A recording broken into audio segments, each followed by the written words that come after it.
ایک ماں اپنے بچے کی تکلیف کو نہیں دیکھ سکتی. ماں کی سچویشن یہ ہے کہ بیٹا روتا ہے تو ماں کی نیند اڑ جاتی ہے, بیٹا تڑپتا ہے تو ماں کی نیند اڑ جاتی ہے, بیٹا دودھ نہیں پیتا تو ماں کی نیند اڑ جاتی ہے. اللہ اکبر. ماں اپنے بچے کو راحت پہنچانے کے لیے ایسے کھانوں سے پرہیز کرتی ہے جس کھانے کے بعد دودھ کے ذریعے بچے کو تکلیف پہنچ جائے.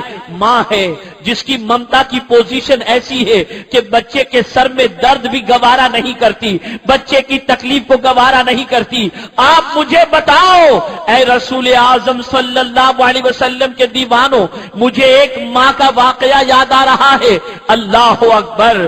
ایک بیٹا جو ماں باپ کا بڑا خیال رکھتا تھا, اچانک اس کا دل کسی لڑکی پر آ گیا اور اس کے بعد ماں باپ کے سامنے اس نے اپنی خواہش کا اظہار کیا. ماں باپ نے اجازت دی, لڑکی سے شادی ہو گئی.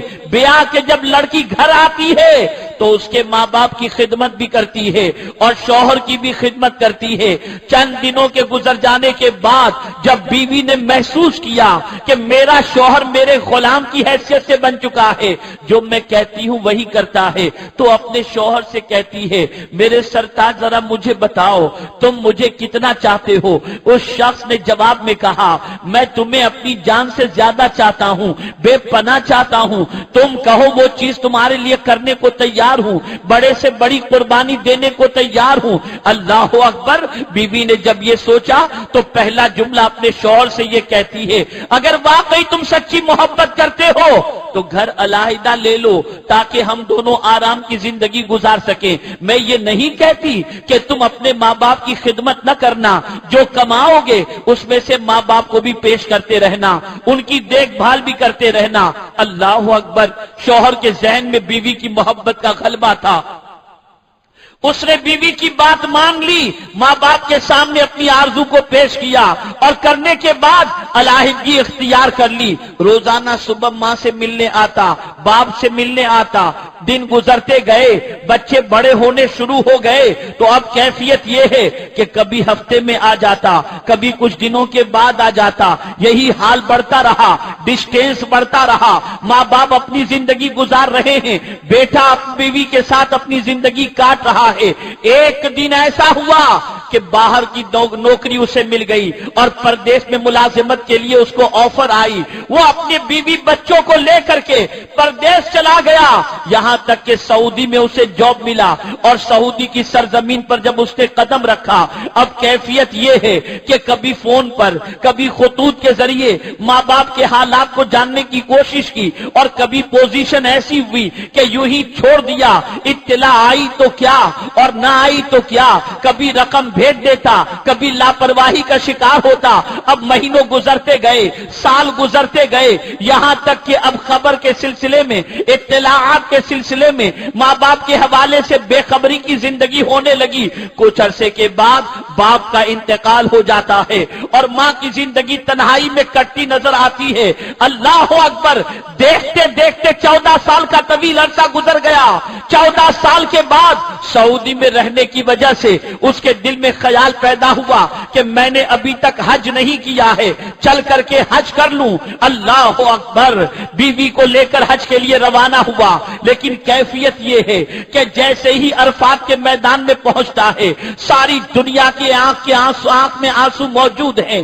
ہر حاجی رو رہا ہے, عرفات کے میدان میں آنکھوں سے آنسو بہ رہے ہیں, لیکن اس نوجوان کی کیفیت یہ ہے کہ اس کی آنکھ سے ایک بھی آنسو نہیں نکلتا. وہ پریشان ہے کہ میرا دل کیا اتنا سخت ہو گیا کہ عرفات کے میدان میں بھی آنکھ سے آنسو نہیں بہ رہے. اس محفل کے اندر, اس جگہ کے اوپر ایک اللہ کے برگزیدہ بندے موجود تھے. وہ شخص گیا اور جانے کے بعد عرفات کے میدان میں اس بزرگ سے کہتا ہے حضور میں جاننا چاہتا ہوں کہ سب رو رہے ہیں, سب کی آنکھوں میں آنسو ہیں, احساس ندامت ہے, لیکن پتہ نہیں میری آنکھوں میں عرفات کے میدان میں بھی آنسو کیوں نہیں آ رہے. وہ بزرگ تھے, جہاں دیدہ تھے, بصارت کے ساتھ بصیرت بھی رکھتے تھے. ارشاد فرماتے ہیں لگتا ہے تم نے کسی کا دل دکھایا ہے, اس کی وجہ سے تمہاری آنکھ میں آنسو نہیں آ رہے.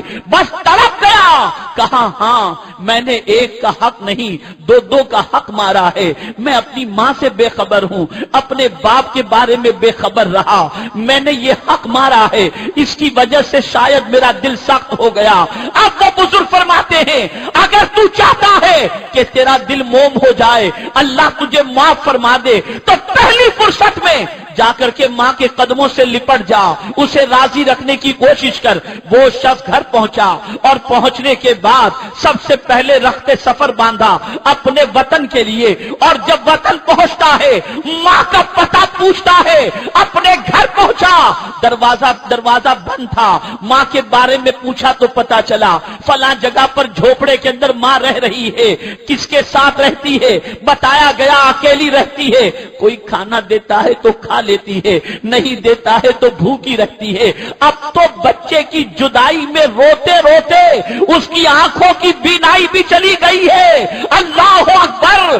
وہ جب ماں کے گھر پہنچتا ہے، دروازے پر دستک دیتا ہے، آواز لگاتا ہے، ماں سمجھ جاتی ہے کہ بیٹا آیا ہے، لیکن ماں اپنے بچے کو دیکھ تو نہیں پاتی، دروازہ کھول کر کے اپنے بیٹے کے چہرے کی طرف ہاتھ بڑھاتی ہے اور کہتی ہے میرے لگتے جگر، آج میں تجھے دیکھ تو نہیں سکتی لیکن تیری آواز کو سن کر میرے کلیجے کو بڑی ٹھنڈک ملی ہے، اے میرے لگتے جگر تیرا آنا مبارک ہو۔ اب مجھے موت بھی آ جائے تو مجھے غم نہ ہوگا، اس لیے کہ میرے بیٹے میں تیرے فراق کے اندر زندگی کے لمحات بہت مشکل سے کاٹے ہیں، تیری یاد مجھے بہت ستاتی تھی، اور ماں اس طریقے سے اپنے بیٹے کے چہرے پر ہاتھ پھیرتی جاتی ہے اور روتی جاتی ہے، اور اسی عالم کے اندر ماں کی روح پرواز کر جاتی ہے۔ بتانا یہ مقصود ہے کہ ماں اپنے بچے سے کتنی محبت کرتی ہے۔ آقا کریم صلی اللہ علیہ وسلم کے دور پاک کے اندر ایک شخص جہاں کنی کے عالم میں ہے، روح نہیں نکل رہی، کلمے کی تلقین کی جا رہی ہے لیکن روح پھر بھی نہیں نکلتی۔ صحابہ حاضر ہوئے، یا رسول اللہ صلی اللہ علیہ وسلم جہاں کنی کے عالم میں ایک شخص ہے، کلمہ پڑھا جاتا ہے، تلقین کی جاتی ہے لیکن وہ کلمہ نہیں پڑھ رہا، اس کی زبان پر کلمہ جاری نہیں ہوتا۔ آقا فرماتے ہیں شاید اس نے کسی کا حق مارا ہوگا، کوئی اس سے ناراض ہے، جاؤ جا کر کے اس کے کون جن زندہ ہے، ماں باپ میں سے کوئی زندہ ہو تو جا کر کے پوچھو کہ ماں یا باپ اس سے راضی ہے یا نہیں۔ ہاں حضور اس کی ماں زندہ ہے۔ گئے، جا کر کے ماں سے پوچھا کیا تم اپنے بیٹے سے خوش ہو؟ ماں نے کہا نہیں، میں اپنے بیٹے کو کبھی معاف نہیں کر سکتی۔ آقا کریم کی بارگاہ کے اندر جب یہ بات پہنچائی گئی، سرکار نے فرمایا لکڑیاں جلائی جائیں، اور ماں سے کہا گیا اے خاتون سن لے، تیری نافرمانی کی بنیاد پر تیرا بیٹا جہنم کی آگ کا ایندھن بن جائے گا، کیا تو چاہتی ہے کہ تیرے بیٹے کو دہکتے ہوئے شعلوں میں ڈالا جائے؟ صحابہ سے فرمایا لکڑیاں جلاؤ، لکڑیاں جلائی گئی اور فرمایا اس شخص کو آگ کے حوالے کر دو۔ اتنا کہنا تھا کہ ماں چیخ اٹھی، یا رسول اللہ میں اپنے بیٹے کو جلتا ہوا نہیں دیکھ سکتی، میں نے معاف کیا اپنے بیٹے کو۔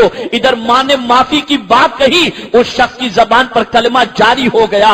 آپ اندازہ لگاؤ، یہ ہے ماں کی محبت، یہ ہے باپ کی محبت۔ آپ اندازہ لگائیں، ایک ماں اپنے بیٹے سے بے پناہ محبت کرتی ہے، ایک باپ اپنے بچے سے بے پناہ محبت کرتا ہے۔ ماں اپنے بیٹے کی تکلیف نہیں دیکھ سکتی، باپ اپنے بچے کی تکلیف نہیں دیکھ سکتا، لیکن میں قرآن کا مطالعہ کرتا ہوں تو عقل دنگ رہ جاتی ہے کہ جس ذات کے بارے میں قرآن کہہ رہا ہے کہ امت کا مشقت میں پڑنا سب سے گرا ہے، جس کے اوپر سب سے گرا ہے، وہ کون ہے؟ وہ مکین گنبد خضرا ہیں۔ ایک ماں جتنا اپنے بچے کی تکلیف سے بے چین نہیں ہوتی، اس سے کئی گنا زیادہ حضور اپنی امت کی تکلیف سے بے چین ہو جایا کرتے ہیں، اپنی امت کو پریشان دیکھ کر بے چین ہو جایا کرتے ہیں، اپنی امت کو غم میں دیکھ کر بے چین ہو جایا کرتے ہیں۔ آئیے میرے پیارے آقا صلی اللہ علیہ وسلم کے پیارے دیوانوں، میں آقا کریم صلی اللہ علیہ وسلم کی دنیاوی اعتبار سے اس شان کو آپ کے سامنے پیش کروں کہ امت کو دنیا میں تکلیف پہنچانے والی جو چیزیں ہیں، حضور صلی اللہ تعالی علیہ وسلم ان چیزوں کی نشاندہی فرماتے ہیں تاکہ امت تکلیف سے بچ جائے۔ آپ ذرا سوچو، ہو، ماں کا خیال اس پر نہیں گیا ہوگا، باپ کا خیال اس پر نہیں گیا ہوگا، جس کسی کا خیال دیکھو اس کی طرف نہیں گیا ہوگا، لیکن حضور کا خیال اپنی امت کی اس تکلیف کی طرف جا رہا ہے۔ حضور صلی اللہ علیہ وسلم فرماتے